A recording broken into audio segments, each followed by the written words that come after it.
তবে হবে কলার মোচার বড়া। চানার ডাল আমি বেটে নিয়েছি, এর মধ্যে মোচা দিয়ে দিব। মোচাগুলো আমি লবণ দিয়ে ভিজিয়ে রাখছিলাম, তবে নরম হয়ে যায়। তার মধ্যে দিয়ে দিব পেঁয়াজ কুচি, দিব লঙ্কা কুচি।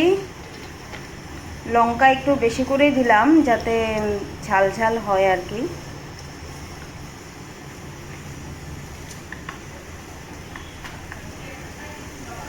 দিয়ে দিব লবণ,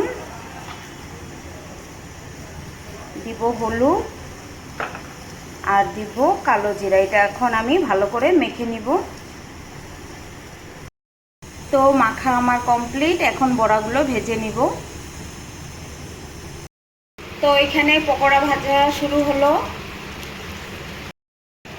কিছু পকোড়া ভেজে নিয়েছি। আমাদের এখানে এখন বৃষ্টিও শুরু হলো, তবে বসে বসে এখন পকোড়া খাবো। সবাইকে জানাই রাধে রাধে।